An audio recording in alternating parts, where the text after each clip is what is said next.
അതിങ് എടുക്കുമോളെ, അത്ത ഇല്ല അത്ത ഇല്ല എന്നൊക്കെ പറഞ്ഞിട്ട് ജാസ്മിൻ അത് കൊടുക്കുന്നില്ല. എൻ്റെ പൊന്നു മോളല്ലേ അതിങ് എടുക്കുമോളെ എന്ന് നമ്മുടെ ജാഫർക്ക പറയാണ്.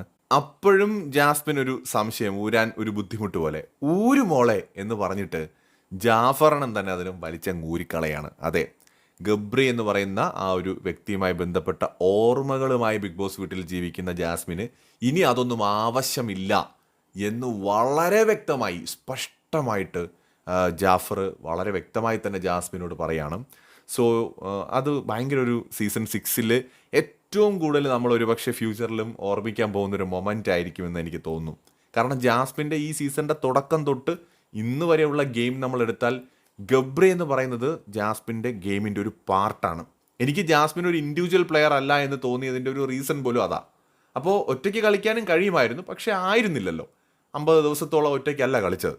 അപ്പോൾ ആ ഒരു ഗബ്രിയെ ജാസ്മിൻ്റെ ലൈഫിൽ നിന്ന് പറിച്ചു മാറ്റാനായിട്ട് ശ്രമിക്കുകയാണ് വാപ്പ. അദ്ദേഹത്തിന് അതിന് സാധിക്കുമോ എന്ന് നമുക്ക് ഇനിയുള്ള ദിവസങ്ങളാണ് അത് തെളിയേണ്ടത്. അത് ജാസ്മിൻ്റെ പെരുമാറ്റത്തിലും ജാസ്മിൻ്റെ പ്രവൃത്തികളിലുമാണ് അത് നമുക്ക് കാണേണ്ടത്. ഒരു മാല ഊരിയത് കൊണ്ടോ ഫോട്ടോ മാറ്റിയത് കൊണ്ടോ മാത്രം ഇത് അവസാനിക്കില്ല. അത് ജാസ്മിൻ മനസ്സിലാക്കുക കൂടി വേണം എന്തിന് ചെയ്തു എന്ന്. അതിൽ ജാസ്മിന് വിജയിക്കാൻ സാധിച്ചാൽ നല്ലത്.